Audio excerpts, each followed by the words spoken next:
sa mai thong u ba dai ngau re ai gi thamoi ta that le ai na tau do u ba da sum hat yai puri ve nung si vi sak tam du na ta that le ai na tau do u ba da sum hat yai puri ve nung si vi sak tam du na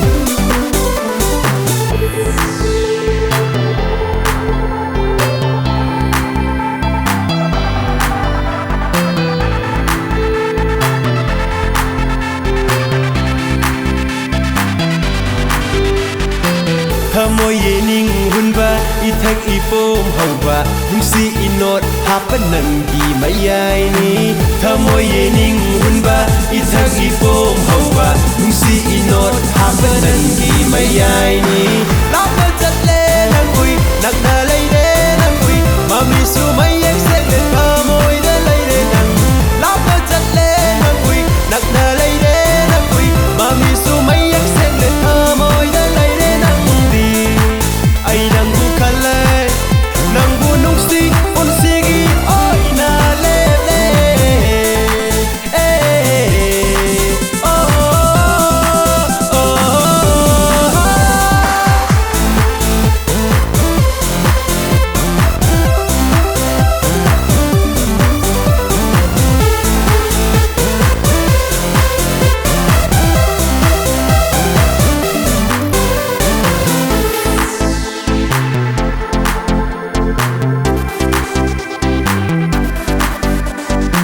Suna se bang bong ngau rasu thamoi khori khot para nung si sang yeng tau bi nu ai di nang bu nung si ye kuchuna se bang bong ngau rasu thamoi khori khot para nung si sang yeng tau bi nu ai di nang bu nung si ye ai di nang bu khan se ye mi gi thamoi wa han nu ai gi thamoi no khan nu ai gi thamoi kai han nu mi gi thamoi wa han nu ai gi thamoi no khan nu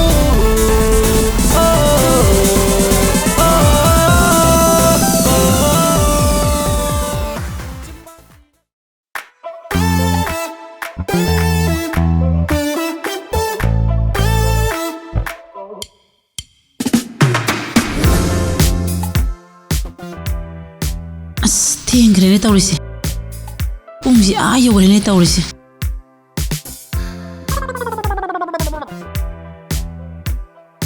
ꯃꯣꯏꯅꯤꯁꯤ ꯎꯕꯗ ꯑꯩ ꯈꯣꯏꯗꯧꯒꯁꯦ ꯄ꯭ꯔꯣꯛ ꯄ꯭ꯔꯣꯛ ꯆꯥꯛꯑꯦ ꯇꯧꯔꯤꯁꯦ ꯇꯝꯐꯥ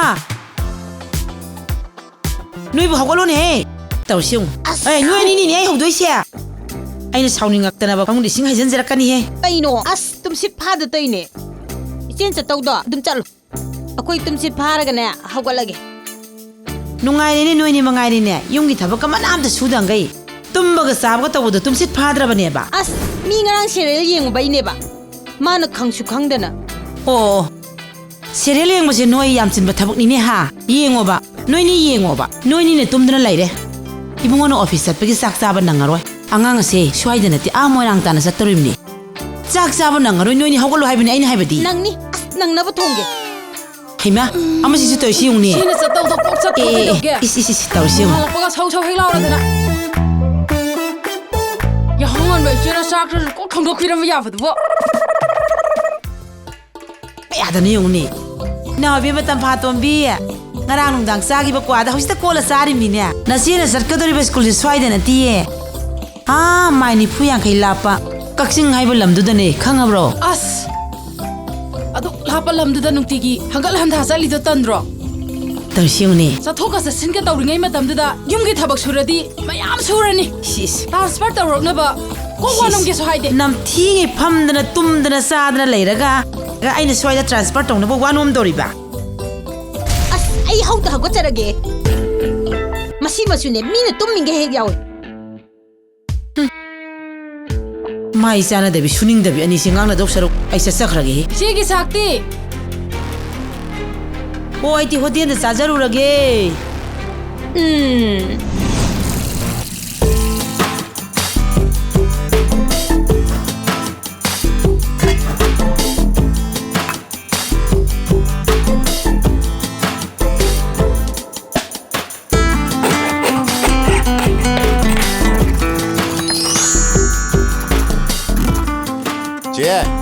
ꯆꯥꯛꯇꯣ ꯈꯔ ꯊꯨꯅ ꯂꯣꯏꯁꯤꯜꯂꯣꯀꯣ ꯂꯣꯏꯔꯦ ꯂꯣꯏꯔꯦ ꯑꯩ ꯑꯣꯐꯤꯁ ꯉꯟꯅ ꯆꯠꯇꯣꯏꯅꯤ ꯑꯩ ꯏꯔꯨꯖ ꯆꯪꯉꯕꯅꯦ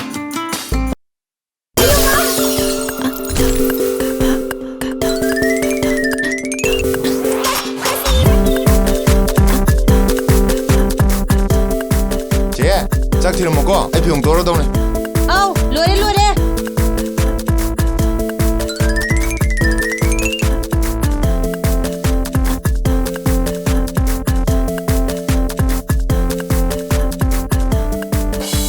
ꯆꯦꯇꯣꯟ ꯆꯦꯇꯣꯟ ꯀꯩꯗꯧꯔꯒꯦ ꯏꯕꯨꯡꯉꯣ ꯑꯗꯥꯝ ꯈꯔ ꯏꯁꯦꯕ ꯀꯧꯔꯤꯗꯨꯕꯣ ꯀꯩꯗꯧꯔꯒꯦꯕꯨ ꯀꯩꯅꯣ ꯁꯤ ꯅꯍꯥꯟꯗꯒꯤ ꯅꯠꯇ꯭ꯔꯕ ꯑꯩꯅ ꯐꯤꯔꯣꯜꯁꯦ ꯈꯔ ꯁꯨꯕꯤꯔꯝꯃꯣ ꯍꯥꯏꯗꯨꯕꯨ ꯑꯁ ꯑꯩꯗꯤ ꯀꯥꯎꯔꯨꯔꯦ ꯀꯥꯎꯅꯤꯌꯦ ꯂꯨꯗꯨ ꯈꯥꯎꯔꯤꯉꯩꯒ ꯍꯧꯁꯤꯒ ꯑꯩꯉꯩꯒꯗ ꯀꯥꯎꯅꯤꯕ ꯑꯁ ꯄꯤꯔꯣꯁꯦ ꯑꯩ ꯏꯁꯇ꯭ꯔꯤ ꯑꯣꯏꯅ ꯇꯛꯄꯤꯔꯨꯔꯒꯦ ꯁꯤꯗ ꯀꯩꯗꯧꯗꯣꯏꯅꯣ ꯁꯨꯁꯨ ꯁꯨꯗꯕꯁꯤꯕꯣ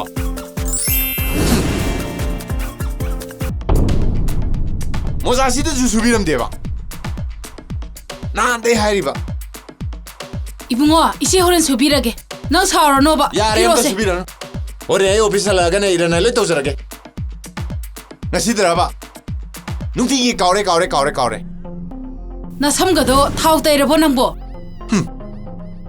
나마이네 미껴도 그렇게 살라가 살로바 오케이라게 해 립스틱도 따비러 피슝가지 액비러 마땅 자는 타우 파리니까 이나 아이 후직 수비로라게세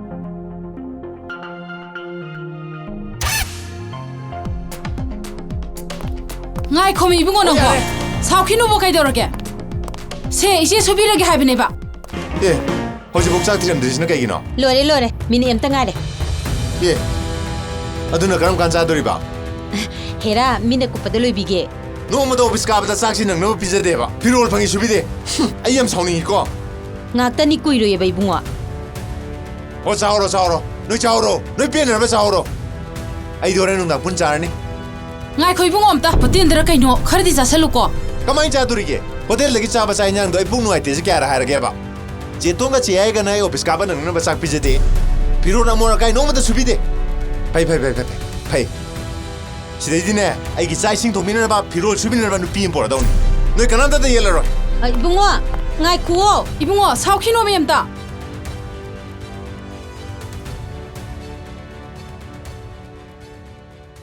as hauzik phau loidriba saksibo mikupta loige gaina as aidine akhoi bungona saubase yam kizai ꯑꯁ ꯑꯩꯗꯤꯅꯦ ꯉꯁꯥꯏꯅꯅꯦ ꯄꯥꯈꯠ ꯃꯟꯗꯅꯅꯦ ꯃꯤꯍꯨꯟꯒꯁꯦ ꯂꯋꯥꯏ ꯂꯦꯝꯐꯨꯁꯤꯗꯅꯦ ꯕꯪ ꯕꯪ ꯕꯪ ꯕꯪ ꯕꯪ ꯆꯣꯡꯉꯤꯕ horen pung mari phauba mana chara helaga office ta leirudaido as I am nuaite da khaluraga ꯅꯪꯁꯨ ꯉꯁꯥꯏꯅ ꯁꯠ ꯊꯣꯡꯗꯣꯛꯄ ꯌꯥꯕꯅꯦ taning de he aisu aikhoi myam gi fees ta uriditi ado se ai akhoi bungona hojik hairamba dubu aikhoi imungi thabak sunaba mi ema porakani haiba natro ꯑꯁ ꯑꯩꯗꯤ ꯄꯥꯈꯠꯂꯤꯉꯩꯗꯅꯦ ꯃꯊꯣꯡ ꯃꯔꯝ ꯑꯝꯇ ꯈꯪꯍꯧꯗ꯭ꯔꯦ ꯀꯩꯅꯣꯝꯗꯤ ꯍꯥꯏꯔꯝꯒꯨꯝ oh ꯇꯧꯕ hairame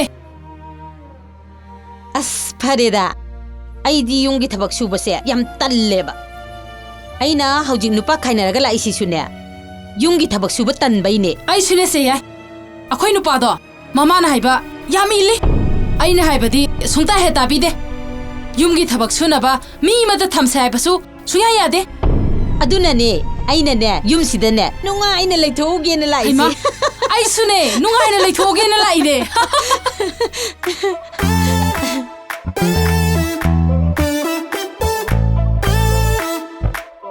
अमता चंगजर के साथ 정호 साइलमता ꯀꯩꯂꯩꯔꯦ नारायण सना ग्राम पंचायत की बिन काबी मतंग दो सार की साइन मोटपा ꯑꯣ ꯑꯗꯨꯏꯔꯥ ꯁꯤꯕꯨ ꯑꯣꯗꯔ ꯁꯤꯛꯀ ꯌꯥꯎꯔꯕꯣ ꯔꯤꯄꯣꯔꯠ ꯏꯈꯠꯂꯕꯣ यारोबनी सार चेक्सिन चेक तौजरबनी सार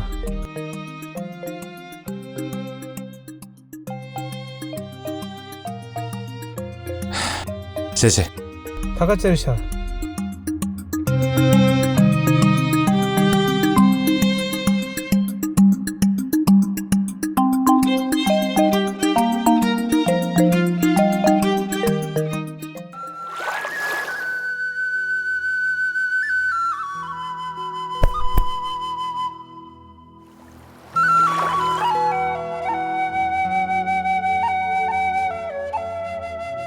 Siya lasi.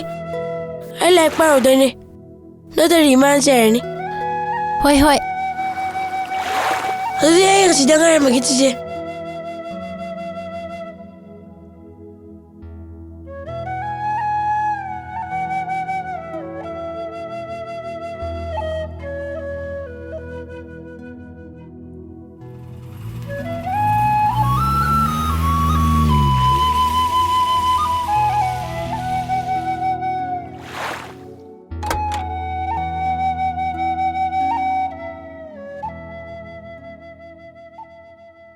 Nano, Uncle Wam Tanki. Adalong Kolise, Ngayam Pabra. Tungon nandora harabane. Hoine! Hoine! Inegi Adokar Lejage Agadro. I mean, goes Jonah Azala. Tima! Timo! Nado Kitale Agadro.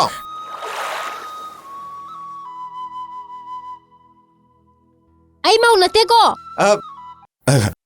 Ini muko itai me muko. Khoi dau sau la kan he.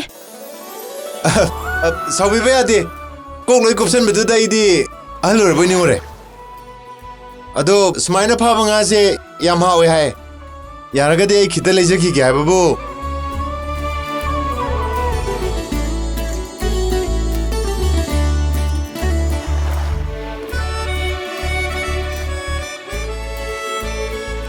Sing khalu se. Nga di kai da hap tuino.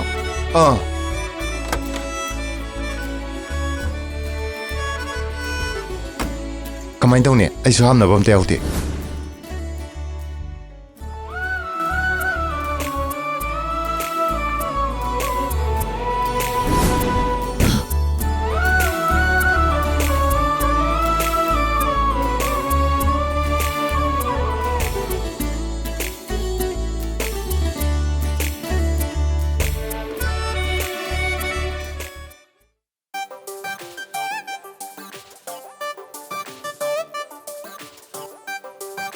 Se, yamdre, saunu ko.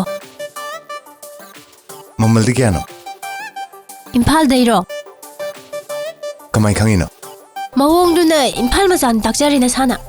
Kamai na? Khoi khungang da dine, kana gumbom na kari gumbom ma saning da ni bada kaishu matik na de. As, ikaye.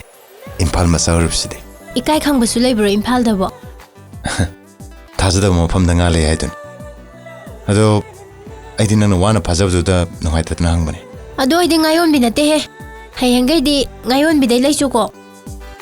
December, just slow. Hey, no. Asinojera. Nate, yung sang na badani. Maming di kay kawe. Hado pwede. Minaming nga hado ko da po niya. Se. Si Jenna sa iniye. Jero eh, ay nunusid na pirni. Se, nangi boy lag na naman. Ayun sila mo ko. Asapo ka may amang prokto niya. Aming buti na ya. Ang tagaw mo nida. Ay sala.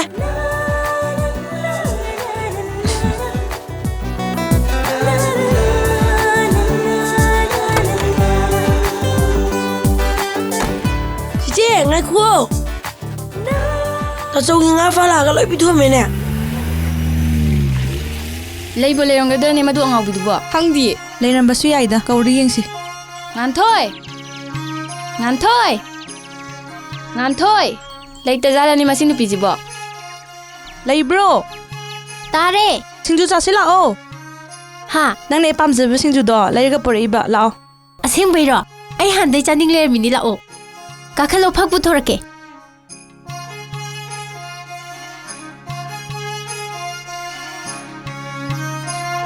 Phamo, kanan tu toino. ꯅꯪ ꯇꯣꯂꯛꯑꯣ. Oi bema, ai di nenga sise. Silhen manu mit oi bagi pun luane. Natra badi thabak ka sungle lepi bajana Chale ada. Thabak yam phawai type ta.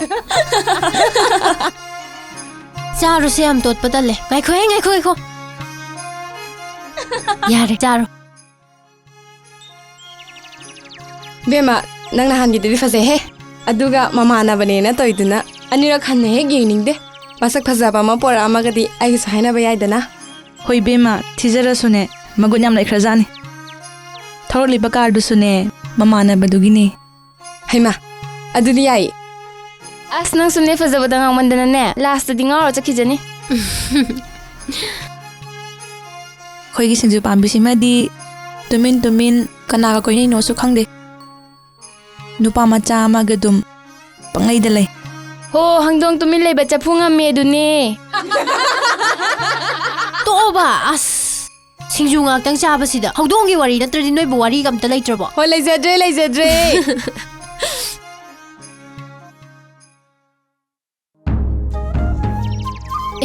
ꯏꯅꯝꯃ ꯀꯩ ꯂꯩꯔꯒꯦ ꯑꯩꯁꯨ ꯊꯕꯛ ꯑꯃ ꯆꯠꯀꯦ ꯊꯣꯛꯂꯛꯏꯅꯦ ꯑꯩꯅ ꯅꯍꯥꯟ ꯏꯅꯝꯃꯗ ꯍꯥꯏꯔꯝꯕꯗꯣ ꯀꯃꯥꯏꯅ ꯇꯧꯔꯒꯦ ꯑꯣ ꯏꯅꯝꯃꯅꯅꯦ ꯅꯪꯅꯕ ꯁꯤꯜꯂꯛꯑꯒꯦ ꯃꯌꯥꯝꯒꯤ ꯈꯨꯂꯪ ꯁꯦꯜꯗꯣ ꯂꯧꯔꯒ ꯑꯩ ꯏꯅꯝꯃꯒꯤ ꯁꯦꯜꯗꯣ ꯁꯤꯡꯒꯦꯕ ꯁꯤꯡꯕ ꯁꯤꯡꯗꯕꯩ ꯋꯥ ꯅꯠꯇꯦꯗ ꯅꯪꯒꯤꯅꯦ ꯃꯤꯡ ꯆꯟꯕꯒꯤ ꯁꯦꯟꯗꯣ ꯏꯅꯝꯃꯅ ꯄꯥꯡꯕꯤꯔꯒꯦ ꯍꯣꯏ ꯏꯅꯝꯃ ꯏꯅꯝꯃꯒꯤ ꯃꯤꯅꯨꯡꯁꯤꯁꯤꯗꯤ ꯑꯩꯅ ꯃꯇꯝ ꯄꯨꯝꯅꯃꯛꯇ ꯏꯀꯥꯏ ꯈꯨꯝꯅꯖꯔꯤꯕꯅꯤ ꯑꯩꯅ ꯍꯌꯦꯡ ꯈꯨꯡꯒꯪꯁꯤ ꯊꯥꯗꯣꯛꯂꯒ ꯑꯇꯣꯞꯄ ꯁꯥꯒꯩ ꯑꯃ ꯍꯣꯡꯈ꯭ꯔꯕꯁꯨ ꯏꯅꯝꯃꯗꯤ ꯈꯛ ꯀꯥꯎꯖꯔꯣꯏ ꯍꯥꯏꯁ ꯅꯪꯒꯤ ꯋꯥꯔꯤꯁꯤꯗꯤ ꯋꯥꯈꯜ ꯑꯃ ꯂꯥꯛꯄ ꯃꯥꯜꯂꯤꯀꯣ ꯏꯅꯝꯃꯁꯤꯗꯤ ꯐꯔꯦ ꯐꯔꯦ ꯏꯅꯝꯃ ꯆꯠꯂꯨꯈꯤꯒꯦꯀꯣ ꯍꯣꯏ ꯏꯅꯝꯃ 이비엠아! 이비엠아! ꯇꯥꯆꯧ ꯑꯁꯤꯗꯤ ꯊꯕꯛꯀ ꯋꯥꯅ ꯁꯨꯔꯨꯕꯅꯔ ꯀꯩꯅꯣ ꯅꯕꯨꯡꯁꯤ ꯏꯟꯖꯥꯡ ꯑꯍꯥꯎꯕ ꯑꯝꯇꯗꯤ ꯆꯥꯅꯤꯡꯉꯤꯗ ꯏꯁ ꯑꯗꯨꯒꯤ ꯑꯣꯏꯔꯦ ꯑꯩ ꯂꯩꯁꯤꯗꯤ ꯇꯥꯆꯧ ꯂꯨ ꯑꯃꯈꯛꯇꯪ ꯊꯨꯝꯖꯕꯗꯨꯁꯨ ꯉꯥꯗꯨꯗꯪ ꯂꯧꯕꯤꯈ꯭ꯔꯗꯤ ꯐꯩ ꯂꯨꯗꯨ ꯌꯥꯎꯅ ꯍꯦꯛꯇ ꯄꯨꯕꯤꯈꯤ ꯈꯪꯗꯦꯗ ꯍꯧꯖꯤꯛꯀꯥꯟꯒꯤ ꯃꯤꯁꯤꯡꯁꯤ ꯃꯑꯣꯡ ꯑꯃꯅꯤ ꯂꯨ ꯑꯝꯇ ꯂꯩꯒꯦ ꯇꯧꯕꯗꯨꯁꯨꯕ ꯂꯧ ꯁꯦꯝꯕꯗ ꯁꯦꯜ ꯁꯤꯀꯤ ꯑꯃ ꯄꯥꯏꯗ꯭ꯔꯦ ꯑꯁ ꯇꯥꯆꯧ ꯑꯗꯨꯒꯤꯗꯤ ꯀꯩꯝꯇ ꯈꯜꯂꯨꯅꯨꯁꯦ ꯏꯅꯦ ꯇꯣꯟꯗꯣꯝꯕꯤꯒꯤ ꯉꯔꯥꯡ ꯈꯨꯂꯪ ꯆꯠꯂꯨꯕꯩ ꯁꯦꯜ ꯑꯩꯉꯣꯟꯗ ꯈꯔ ꯂꯩꯌꯦ ꯑꯗꯨꯗꯨꯅ ꯑꯣꯏꯅ ꯂꯩꯔꯨꯒꯦ ꯑꯁ ꯅꯪꯒꯤ ꯁꯦꯜꯗꯨ ꯍꯣꯏ ꯃꯤꯒꯤ ꯐꯧꯒꯗꯣ ꯐꯨꯛꯇꯠꯂꯨꯅꯤ ꯃꯄꯨꯅ ꯎꯔꯗꯤ ꯁꯥꯎꯅꯤꯀꯣ ꯈꯪꯉꯤ ꯏꯕꯦꯝꯃ ꯑꯩꯁꯨ ꯈꯪꯖꯩꯌꯦ ꯏꯁ ꯏꯕꯦꯝꯃ ꯀꯥꯏꯅ ꯑꯉꯥꯡ ꯅꯪ ꯅꯅꯥ ꯂꯩꯅꯤ ꯂꯩꯌꯨꯅꯦ ꯅꯍꯥꯟꯒꯤ ꯅꯨꯄꯥꯗꯨꯅ ꯑꯩꯒꯤ ꯑꯆꯥꯄꯣꯠ ꯂꯩꯔꯛꯀꯅꯤ ꯍꯥꯏꯔꯝꯃꯦ ꯅꯪ ꯄꯤꯖꯔꯣꯏꯌꯦ ꯀꯩꯒꯤ ꯃꯥꯗꯤ ꯑꯆꯥꯄꯣꯠ ꯂꯩꯗꯣꯏꯕ ꯑꯗꯨꯕꯨꯔꯣ ꯑꯩꯅ ꯆꯤꯆꯦꯒꯤ ꯃꯤꯡ ꯍꯥꯏꯕꯒꯤ ꯑꯗꯨꯒꯤ 500 ꯆꯞꯄꯤ ꯑꯃꯁꯨ ꯄꯤꯔꯝꯃꯦ ꯑꯩꯉꯣꯟꯗ ꯃꯥꯗꯤ ꯀꯩꯗꯧꯕꯩ ꯑꯩ ꯃꯤꯡ ꯍꯪꯉꯤꯕ ꯑꯗꯨꯕꯨ ꯑꯩꯅ ꯈꯪꯕ꯭ꯔꯣ ꯑꯈꯪ ꯂꯩꯁꯥꯕꯤꯒꯤ ꯃꯤꯡ ꯍꯪꯕꯗꯤ ꯏꯆꯦ ꯂꯩꯁꯥꯕꯤꯅꯤ ꯏꯆꯦ ꯈꯪꯐꯝ ꯊꯣꯛꯇ꯭ꯔꯣ ꯑꯉꯥꯡ ꯅꯪ ꯌꯥꯝ ꯍꯩꯔꯦꯗ ꯍꯣꯔꯦꯟ ꯌꯨꯝ ꯀꯥꯕꯗ ꯈꯪꯅꯤ ꯅꯪ ꯑꯗꯨꯏꯗꯤ ꯑꯆꯥꯄꯣꯠ ꯁꯨꯄꯤ ꯄꯤꯖꯔꯣꯏ ꯍꯣꯔꯦꯟ ꯃꯥꯅꯅꯦ ꯅꯪ ꯅꯨꯡꯁꯤ ꯍꯥꯏꯔꯁꯨꯅꯦ ꯁꯨꯡꯍꯥꯏ ꯍꯥꯏꯗꯣꯏ ꯏꯃꯥꯏ ꯄꯦꯝꯃ ꯀꯩꯅꯣ ꯃꯥꯅ ꯉꯥꯡꯉꯤ ꯃꯌꯥꯝꯁꯤꯕꯣ ꯅꯅꯥꯗꯣ ꯂꯩꯊꯁꯅꯤ ꯑꯉꯥꯡ ꯅꯪ ꯅꯍꯥꯟ ꯂꯩꯗꯣꯏ ꯑꯣꯏꯔꯝꯃꯣꯏꯗ ꯑꯆꯥꯄꯣꯠ ꯄꯤꯖꯗꯣꯏ ꯑꯣꯏꯔꯝꯒꯅꯤ ꯑꯩꯅ ꯍꯥꯏꯕ ꯇꯥꯕꯗꯒꯤ ꯆꯤꯝꯕꯥꯜ ꯂꯩ ꯀꯥꯏꯅ ꯅꯣꯛꯐꯦꯠ ꯇꯧꯏꯗꯣ ꯊꯃꯣꯏ ꯃꯅꯨꯡ ꯂꯣꯛꯇꯦ ꯅꯠꯇ꯭ꯔꯣ ꯄꯤꯛꯅ ꯃꯔꯨꯝ ꯀꯥꯔꯦꯗ ꯑꯉꯥꯡꯁꯦ ꯌꯥꯝ ꯈꯪꯉꯤꯀꯣ ꯈꯪꯗ꯭ꯔꯗꯤ ꯏꯆꯦ ꯏꯕꯥꯅꯤ ꯐꯤꯂꯝ ꯌꯥꯝ ꯌꯦꯡꯃꯤꯟꯅꯩꯗꯨꯗꯤ ꯌꯥꯔꯦ ꯌꯥꯔꯦ ꯅꯪꯒ ꯉꯥꯡꯅ ꯉꯝꯄꯣꯟꯇꯦ ꯑꯗꯣ ꯅꯨꯄꯥꯗꯣ ꯂꯥꯛꯑꯒ ꯍꯌꯦꯡ ꯉꯥ ꯌꯣꯝꯃ ꯄꯨꯈꯤꯕ ꯐꯤꯗꯣ ꯄꯣꯔꯣ ꯍꯥꯏꯌꯨ ꯉꯥ ꯆꯥꯅꯦꯗ ꯈꯪꯉꯤ ꯃꯤꯒꯤ ꯐꯤꯗꯤ ꯄꯨꯔꯛꯅꯤ ꯈꯪꯗꯦ ꯃꯊꯤꯕꯣꯡ ꯏꯔꯥꯎꯏ ꯂꯥꯎꯔꯗꯅ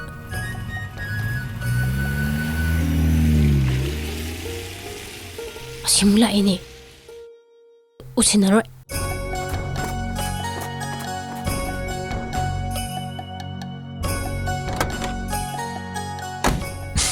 ꯀꯩꯗꯧꯔꯝꯃꯤꯅꯣ ꯆꯤꯆꯦꯅ ꯇꯧꯔ ꯈꯨꯟꯖꯦꯜꯅ ꯂꯥꯛꯏꯅꯦ ꯑꯁꯤ ꯅꯣꯏ ꯆꯤꯆꯦꯗꯨꯔꯣ ꯃꯥꯅꯦ ꯑꯪꯀꯜ ꯆꯤꯆꯦꯅ ꯌꯥꯝ ꯁꯥꯎꯔꯕꯅꯦ ꯑꯩꯉꯣꯟꯗ ꯀꯩꯒꯤ ꯉꯥ ꯌꯣꯝꯗ ꯄꯨꯈꯤꯕ ꯐꯤꯗꯣ ꯄꯨꯔꯛꯇꯦꯅ ꯑꯩꯗꯤ ꯑꯩꯉꯣꯟꯗ ꯄꯤꯊꯣꯛꯄꯣꯏꯅꯤꯡꯗꯅ ꯐꯖꯅ ꯁꯨꯗꯣꯛꯑꯒ ꯃꯣꯟ ꯃꯈꯥ ꯊꯝꯃꯝꯃꯦꯗꯅ ꯑꯗꯨꯒ ꯃꯥꯗꯤ ꯃꯄꯣꯠ ꯌꯥꯝ ꯂꯤꯅ ꯑꯩꯅ ꯃꯥꯒꯤ ꯊꯃꯣꯏꯁꯦ ꯑꯃꯨꯛꯇ ꯋꯥꯏꯖꯒꯦ ꯈꯜꯂꯤꯁꯤꯗꯤ ꯄꯤꯔꯧ ꯌꯥꯔꯛꯀꯗꯧ ꯃꯥꯟꯗ꯭ꯔꯦ ꯑꯗꯨꯗꯤ ꯀꯔꯤ ꯑꯣꯏꯒꯦ ꯍꯥꯏꯅꯣ ꯑꯉꯥꯡꯅ ꯈꯪ ꯌꯥꯄꯣꯠꯇꯦꯗ ꯅꯪꯒꯤ ꯑꯆꯥꯄꯣꯠ ꯂꯩꯔꯛꯏ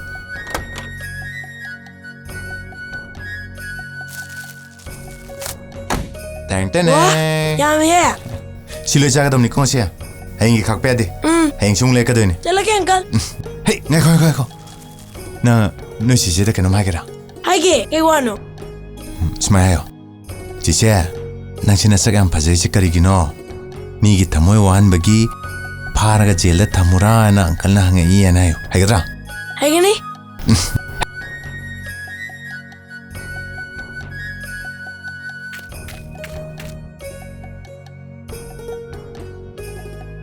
ꯀꯔꯤꯅꯣ ꯃꯥꯅ ꯑꯉꯥꯡꯁꯤꯗ ꯍꯥꯏꯔꯤꯁꯤꯕꯣ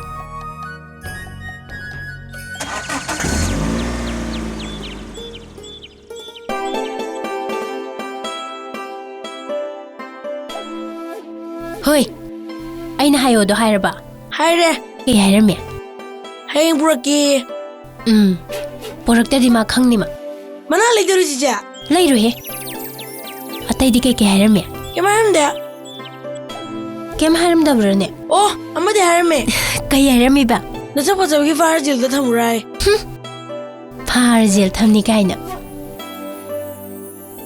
ꯀꯩꯅꯣ ꯑꯩꯒꯤ ꯋꯥꯈꯜꯁꯤ ꯃꯍꯧꯁꯥꯒ ꯃꯥꯟꯅꯔꯛꯇ꯭ꯔꯤꯁꯤꯅ ꯆꯤꯆꯦ ꯀꯩꯗꯧꯔꯒꯦ ꯀꯩꯁꯨ ꯇꯧꯗꯦꯍꯦ ꯁꯁ ꯂꯥꯛꯑꯣ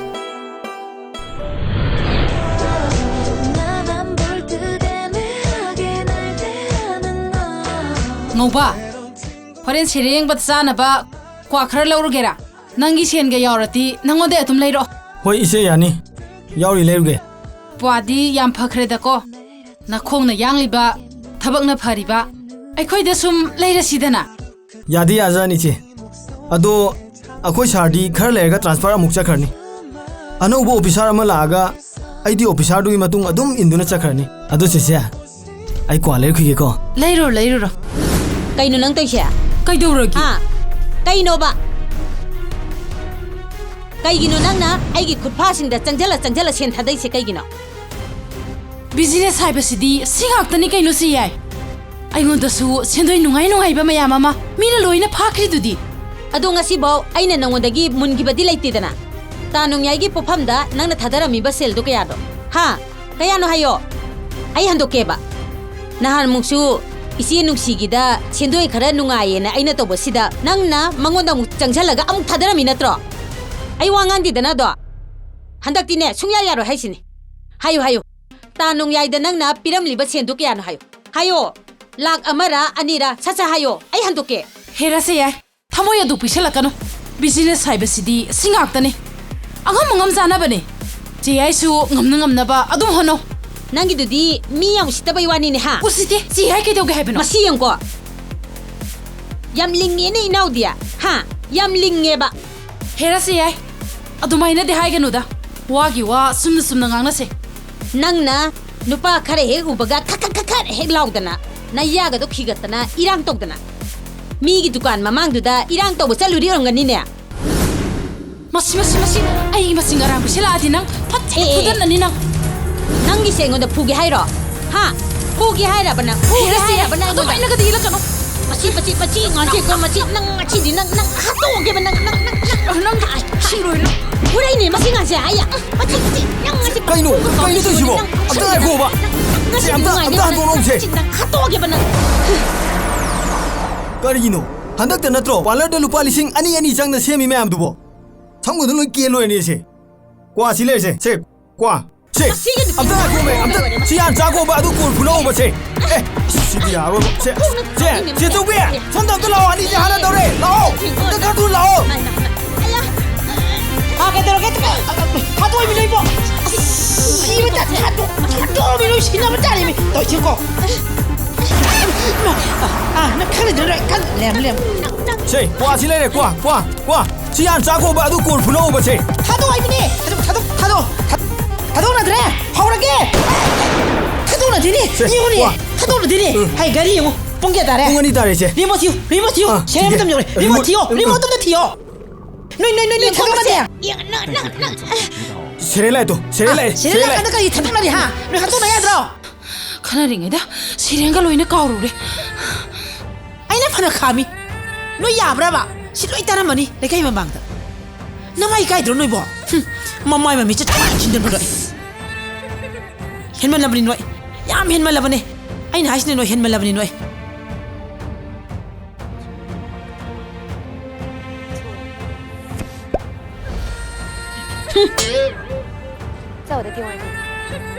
제 ꯍꯥꯎ ꯀꯩꯗꯧꯔꯒꯦ ꯁꯦ ꯅꯍꯥꯟꯒꯤ ꯉꯥ ꯄꯨꯈꯤꯕ ꯅꯨꯄꯥꯗꯨꯅ ꯄꯤꯔꯝꯕꯅꯦ ꯆꯦ ꯑꯩ ꯇꯨꯏꯁꯟ ꯆꯠꯇꯣꯏꯅꯦ ꯆꯠꯂꯒꯦ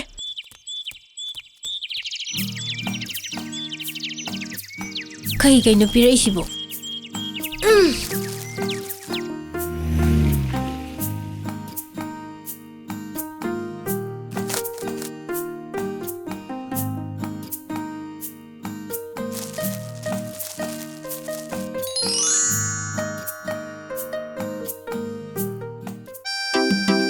ꯐꯣꯟꯅꯤꯅꯦ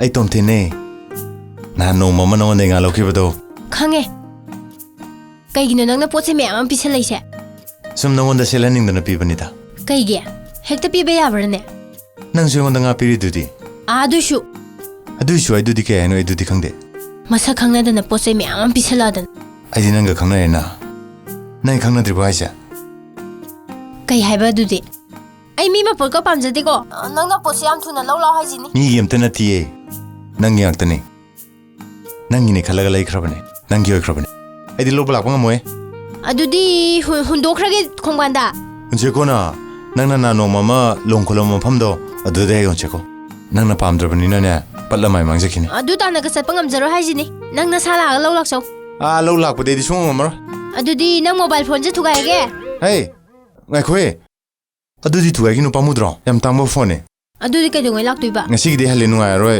ai heng soi lage ꯌꯥꯝ ꯊꯨꯅ ꯂꯥꯛꯎꯀꯣ ꯅꯪꯒꯤ ꯅꯄꯣ ꯅꯆꯩꯁꯤꯡꯁꯦ ꯑꯩ ꯁꯦꯟꯅꯔꯒ ꯁꯪꯉꯒ ꯂꯩꯕꯒ ꯉꯝꯖꯄꯣꯟꯇꯦꯀꯣ ꯊꯕꯛ ꯌꯥꯝ ꯆꯤꯜꯂꯤ ꯊꯝꯃꯒꯦ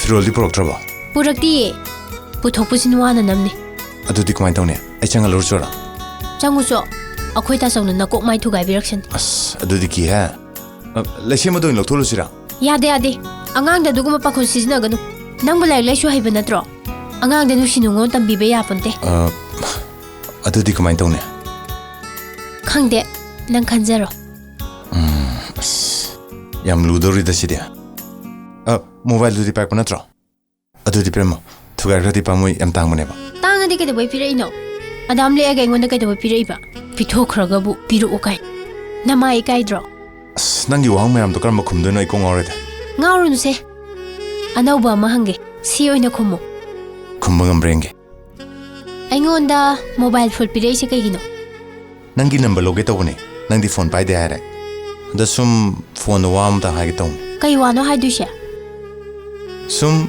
wa ma khak ꯍꯥꯏꯔꯕꯣ haidri ꯍꯥꯏꯔꯣꯗꯅ balance yaudri ꯐꯣꯟꯗ ꯅꯠꯇ꯭ꯔꯗꯤ ꯍꯥꯏꯕ ꯌꯥꯗ꯭ꯔꯣ yabudi aida ada phone da nungai dana masada dare habsidi akoi manaba mayam ama nupi na mamai da kupang thajilaktana green yam kana kare ꯑꯩ ꯁꯨꯃꯥꯏꯅ ꯇꯧꯕꯁꯦ ꯄꯨꯟꯁꯤꯗ ꯑꯝꯇ ꯇꯧꯗ꯭ꯔꯤ ꯃꯤꯅ ꯎꯔ ꯉꯥꯡꯅꯈꯤꯅꯤ ꯅꯪꯁꯨ ꯆꯠꯂꯣ ꯑꯩꯁꯨ ꯆꯠꯂꯒꯦ ai chakiroi taning wa am tadri ꯍꯥꯏꯗ꯭ꯔꯁꯨ ꯃꯤꯅꯣꯛꯑꯝꯅ ꯈꯪꯕ ꯊꯃꯣꯏꯒꯤ ꯃꯔꯣꯟꯕꯨ ꯀꯩꯗꯧꯕꯩ ꯍꯪꯉꯤꯅꯣ ꯏꯀꯥꯏꯗ꯭ꯔꯣ punchi men kenarabasu thamoigi hulte amatani thasabiyo ꯀꯥꯇꯣ ꯀꯥꯔꯟꯒꯤ ꯅꯨꯡꯁꯤꯅꯕꯒ ꯑꯣꯏꯔꯝꯃꯗꯤ ꯑꯩꯗꯤ ꯁꯤꯕꯤꯒꯗꯕꯅꯦ ꯍꯥꯏꯁꯤꯅꯤ sibiyu kaino siandoini ꯀꯩꯌꯦꯕ kundo parenga sanagi likchawga punna siandoiba ꯑꯩ ꯁꯤꯔꯣꯏꯀꯣ ꯑꯩ ꯁꯤꯕꯒ ꯉꯝꯈꯤꯔꯣꯏ ꯑꯩ ꯁꯪꯉꯦ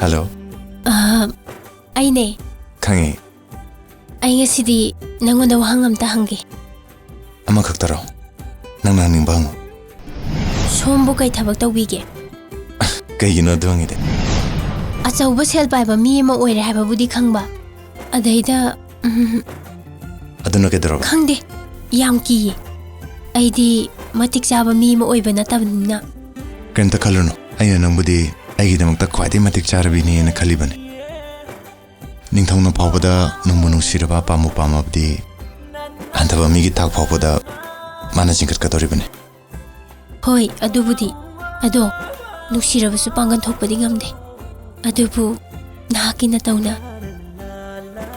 ꯑꯣꯏꯍꯜꯂꯦ ꯑꯩꯕꯨ ꯑꯉꯥꯎꯕꯤ aingonda thajaba thamo punsida mutang haidokhiba wa ngana chapa mine puning andagano nangi damakta lebliba punsine hey kapira kapkana ai leringai da ꯅꯪꯒꯤ ꯄꯨꯟꯁꯤꯗ ꯄꯤ ꯃꯔꯤꯛ ꯑꯃ ꯐꯥꯎ ꯇꯥꯍꯜꯂꯣ ꯅꯨꯡꯉꯥꯏꯕ ꯄꯤ ꯅꯠꯇꯅ ꯅꯣꯛꯇꯨꯅ ꯑꯗꯨꯝ ꯂꯩꯒꯗꯕꯅꯤ ꯀꯩ ꯍꯅꯨꯕ ꯅꯪ ꯐꯥꯒꯤ ꯇꯧꯔꯛꯀꯅꯨꯀꯣ ꯃꯤꯅ ꯄꯨꯛꯅꯤꯡ ꯅꯨꯡꯁꯤꯔꯤꯉꯩꯁꯤꯗ ꯀꯩ ꯑꯅꯨꯕ ꯅꯠꯇꯦ ꯀꯩ ꯄꯥꯈꯪꯅꯤ ꯐꯥꯒꯤ ꯇꯧꯔꯛꯀꯅꯨꯀꯣ ꯑꯩ ꯌꯥꯝ ꯅꯣꯛꯅꯤꯡꯉꯛꯀꯗꯧꯔꯦ ꯑꯩꯈꯣꯏ ꯇꯥꯆꯧ ꯂꯥꯛꯑꯗꯤ ꯑꯩ ꯁꯣꯏ ꯆꯩꯔꯛꯑꯅꯤ ꯆꯩꯔꯗꯤ ꯐꯠꯇ꯭ꯔꯣ ꯅꯪ ꯌꯥꯝ ꯀꯞꯆꯅꯤꯡꯉꯤꯗꯨꯗꯤ ꯑꯗꯨꯏ ꯈꯨꯀꯞꯇꯨ ꯅꯠꯇꯤꯌꯦ ꯑꯗꯣ ꯑꯩ ꯋꯥ ꯑꯝꯇ ꯍꯥꯏꯒꯦꯅ ꯀꯩꯅꯣ ꯅꯪ ꯑꯩꯈꯣꯏꯗ ꯀꯩꯗꯧꯉꯩ ꯂꯥꯛꯇꯣꯏꯅꯣ ꯑꯁ ꯑꯗꯨꯕꯨ ꯅꯨꯄꯤꯅ ꯂꯦꯞꯅꯕ꯭ꯔꯣ ꯅꯪ ꯌꯥꯝ ꯁꯤꯡꯉꯤ ꯂꯥꯏꯔꯤꯛꯁꯨ ꯌꯥꯝ ꯍꯩꯔꯝꯒꯅꯤ ꯈꯜꯂꯤ ꯑꯩꯕꯨ ꯁꯤꯡꯉꯤ ꯈꯪꯉꯤꯕ ꯅꯍꯥꯛꯁꯦ ꯑꯩꯉꯣꯟꯗꯒꯤ ꯍꯦꯟꯅ ꯁꯤꯡꯉꯕꯅꯤ ꯅꯈꯣꯏ ꯈꯨꯜ ꯐꯥꯎꯗꯨꯅ ꯆꯠꯂꯤꯕ ꯑꯩꯒꯤ ꯑꯣꯐꯤꯁꯁꯦ ꯍꯧꯖꯤꯛꯇꯤ ꯉꯟꯅ ꯆꯠꯅꯤꯡꯉꯤ ꯉꯟꯅꯁꯨ ꯍꯟꯅꯤꯡꯉꯤ ꯑꯣꯐꯤꯁꯇꯒ ꯁꯨꯡꯐꯝ ꯐꯝꯅꯤꯡꯗꯦ ꯅꯈꯣꯏ ꯈꯨꯜ ꯐꯥꯎꯗꯨꯅ ꯆꯠꯂꯤꯕ ꯂꯝꯕꯤꯗꯣ ꯃꯗꯨ ꯐꯥꯎꯕ ꯑꯩ ꯅꯨꯡꯁꯤ ꯇꯞꯅ ꯊꯥꯡꯕ ꯅꯪꯒꯤ ꯂꯦꯞꯇꯕ ꯈꯣꯡꯊꯥꯡꯅꯤ ꯄꯜꯂꯦ ꯉꯁꯤꯗꯤ ꯑꯩ ꯅꯪꯒꯤ ꯅꯨꯡꯁꯤ ꯌꯥꯔꯧ ꯂꯥꯡꯗ ꯑꯁꯦꯡꯕ꯭ꯔꯅꯦ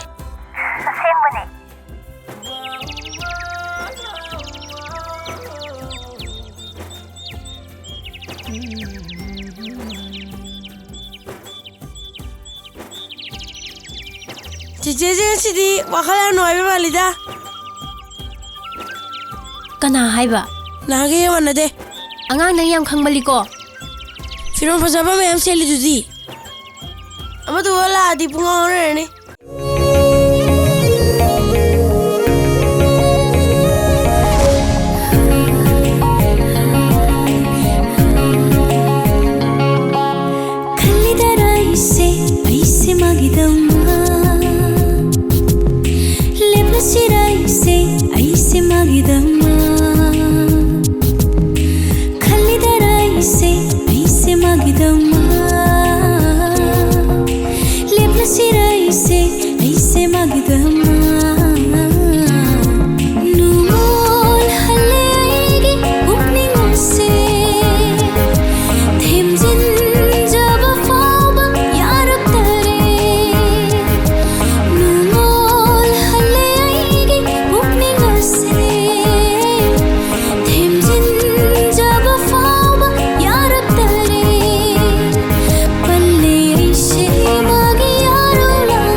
제야, 아코이 붕어도 미나가 파그라 살로. 하이, 나코에. 낭나 마로마. 폰수 사트리시디. 아코이 규파도 미나 소이드나 파비라마니. 아하 아라파 싱웅 마농다. 마나가 분시두나 소이드나 탐비라마니. 이제기 붕어. 가다이데 너이 바보. 아코이나 티라 가다이 시모. 아이, 나이코 아이와 하이기. 아코이나네. 갑라오기 마탐 나티 하우시. Kari tausi habdo koi khana raga husi amuk tang tisi aduga police su pau pis hojik matamda asawa thabak tawba kaise thawayon baga chap manar chawba na imungo gi phone du dane phone left na tawsalo tawri che driver angang du gi phone di pakhalak tro phone di chatlaga sungpai pai de me dum su ma di ngara clip lauraga payam ta sakri du di mama nai haibra kaino madudani ni aina chingnabam leirisi yengo Mana lip lo wani misi da koi bungon halaktab. Aduga amuk mana su phone pack halaktab. Masi mayam se. Soidana mari lene bam thui. Chumdrai hai sia. Kamai tau dai no mi hausik po. Ai di pakat pana loi re mi. Hey. Sauba, phone dam ko tau salo mi nang bo. Sia. Chatle. Piro ai pai ge. Lau thao sia. Thage. Hello? Ibungo. Nang karai lege ba? Ay lecho. Lerang machin dali. Kariya, lerang machin dali nang di ka doi ba? Chango, tunu chango. Matam naga phatta bane somda pakhatna bane loire. Hoi cho. Kaya sathinu yungomi. Se. Ha. Noi de sulak te ba. Pare. Adu dai misna dang tange ko. Kaino tawrisi ba? Misna. Noi da khoi ngan thoi lak prane. Ngasi noi thingna da bro. Yare tham. Asuk thing sibo. Kadai dang man chali sibo. Gari ma kholam tai sibo mana tro. Che. Ai. Kai salogi nang ba khoi di pakat plan sira. Jobi, ay somna kanda kainom tawdana. Kaino haisibo chawbia aina haidro akhoi bungo singasi kaino ma soidana tawrongani na he wari dum tak kaidorage bhayo ba sieda tammo ba Jobi, aina miyam khak porok pane. Ha Amta loksan bi. Kadaida lao sangasi lao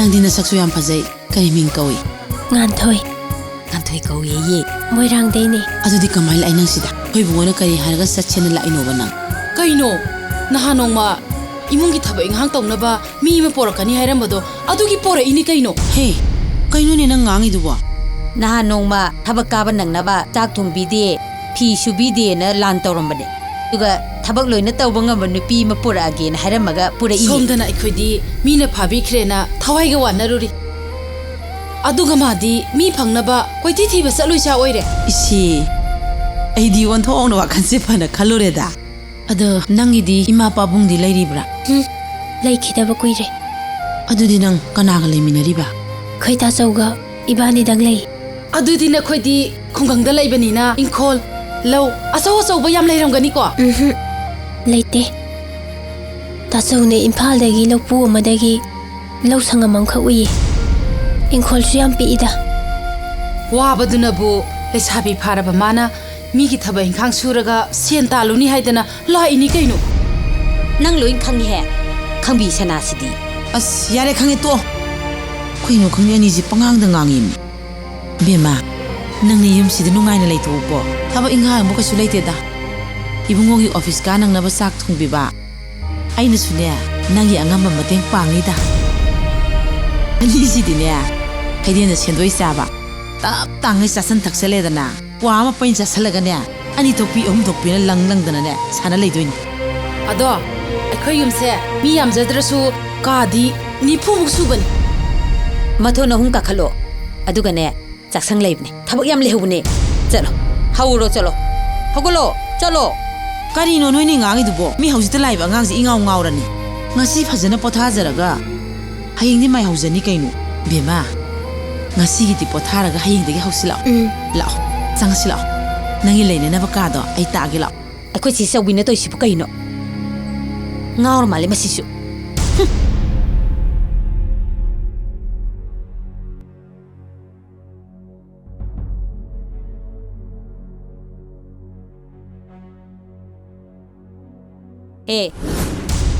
ꯋꯥꯏ ꯁꯤꯠꯄ ꯂꯣꯏꯔꯒꯅꯦ ꯑꯩꯒꯤ ꯀꯥꯗꯅꯦ ꯐꯤ ꯃꯌꯥꯝ ꯂꯩꯍꯧꯕꯅꯦ. ꯑꯗꯨꯗꯣ ꯂꯣꯏ ꯁꯨꯗꯣꯛꯀꯗꯕ. ꯑꯗꯨꯒꯅꯦ ꯏꯛꯄꯥꯒꯤ ꯊꯕꯛ ꯆꯠꯄ ꯅꯪꯅꯕꯅꯦ ꯆꯥꯛꯁꯨ ꯊꯣꯡꯒꯗꯕꯅꯦ. ꯊꯦꯡꯒꯤꯅꯤꯀꯣ. ꯍꯣꯏ. ꯂꯣꯏꯁꯜꯂꯣ ꯂꯣꯏꯁꯜꯂꯣ. 이문기 타버 잉항 떡나바 미이메 포럭하니 하이란버도 아두기 포레 이니 때이노.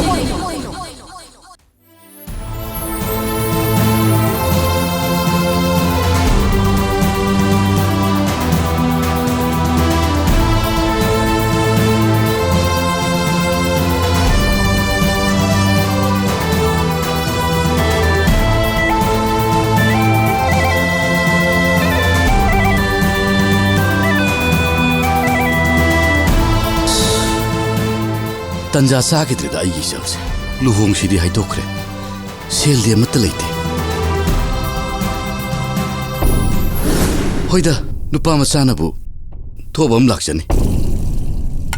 ꯉꯥꯟꯊꯣꯏ ꯀꯣꯟ ꯐꯦꯡꯕꯗ ꯂꯣꯏꯔꯗꯤ ꯏꯆꯦꯒꯤ ꯀ꯭ꯋꯥ ꯑꯝꯇ ꯂꯩꯔꯨ ꯂꯥꯎꯕ. ꯍꯣꯏ ꯏꯆꯦ. ꯀꯣ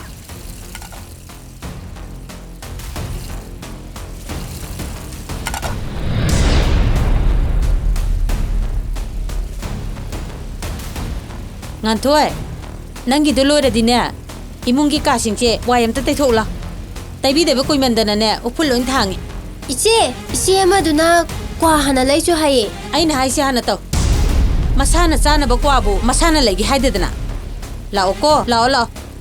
ꯍꯣꯏ 이제. ꯀꯩꯅꯣ ꯃꯣꯏ ꯏꯃꯨꯡꯒꯤ ꯃꯤꯁꯤꯡꯁꯤꯅ ꯑꯩꯉꯣꯟꯗ ꯈꯜꯂꯤꯁꯤ.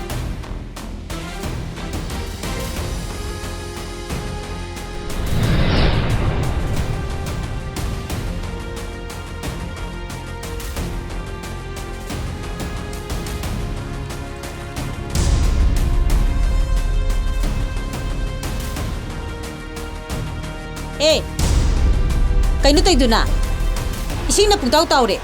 ꯋꯥꯏ ꯇꯩꯕꯕꯨ ꯑꯗꯨꯃꯥꯏꯅ ꯇꯩꯕ꯭ꯔꯣ? 이싱나 ꯄꯨꯡꯇꯥꯎ ꯇꯥꯎꯔꯦ ꯍꯥꯏꯕ. ꯃꯤ ꯄꯨꯝꯅꯃꯛ ꯃꯈ꯭ꯋꯥꯡ ꯇꯤꯛꯇꯅ ꯁꯤꯔꯅꯤꯅꯦ. ꯀꯔꯤ ꯅꯨꯄꯤꯅꯣꯅꯦ ꯁꯤꯕꯣ? ꯑꯩꯅ ꯀ꯭ꯋꯥ ꯑꯝꯇꯪ ꯂꯩꯔꯨ ꯂꯥꯎ ꯍꯥꯏꯔꯒ ꯅꯪꯗꯤ ꯁꯤꯗ ꯏꯁꯤꯡ ꯍꯩꯗꯣꯛꯑꯒ ꯁꯥꯟꯅ ꯂꯩꯆꯥ ꯑꯣꯏꯔꯦ. 이제나 ꯋꯥꯏ ꯍꯥꯟꯅ ꯇꯩꯌꯣꯅ ꯇꯩꯕꯅꯦ 이제. ꯑꯗꯣ ꯍꯥꯏꯂꯒ ꯇꯩꯕꯤ ꯌꯥꯏ. ꯀ꯭ꯋꯥꯁꯦ ꯍꯥꯟꯅ ꯂꯩꯔꯨ ꯂꯥꯎꯑꯣ. ꯑꯩ ꯁꯦꯟ ꯄꯤꯒꯦ. ꯇꯧꯔꯤꯗꯣ ꯍꯥꯟꯅ ꯂꯣꯏꯀꯣ. ꯃꯥꯏ ꯀ꯭ꯋꯥꯅ ꯂꯨꯄꯣꯠꯇꯦ. ꯑꯉꯥꯡꯁꯤꯗ ꯑꯩꯅ ꯀ꯭ꯋꯥ ꯑꯝꯇꯪ ꯂꯩꯍꯟꯒꯦ ꯇꯧꯕꯁꯤꯗ ꯆꯦ ꯑꯩꯅ ꯑꯁꯣꯏꯝ ꯌꯦꯜꯂꯤꯁꯦ. ꯅꯪꯗꯤ ꯂꯩꯔꯒ ꯆꯥꯕ ꯌꯥꯗꯕ꯭ꯔꯣ? ꯍꯥ? ꯀꯥ ꯑꯃꯣꯠꯄ ꯇꯩꯊꯣꯛꯄꯁꯤꯒ ꯅꯪꯒꯤ ꯀ꯭ꯋꯥꯒ ꯀꯅꯥ ꯍꯤꯜꯂꯨꯒꯦ? ꯑꯁ ꯆꯦ ꯑꯩꯒꯤꯁꯤꯗꯤ ꯑꯩꯕꯨ ꯑꯉꯥꯡꯁꯤꯒꯤ ꯃꯃꯥꯡꯗ ꯆꯪꯉ ꯍꯥꯠꯄꯒꯤ ꯋꯥꯅꯤꯅꯦ. ꯑꯉꯥꯡꯁꯤꯅ ꯇꯥꯔꯤꯁꯦ ꯑꯩꯕꯨ ꯁꯤꯠꯈꯤꯗ꯭ꯔꯣ? ꯆꯧꯕꯤꯌꯥ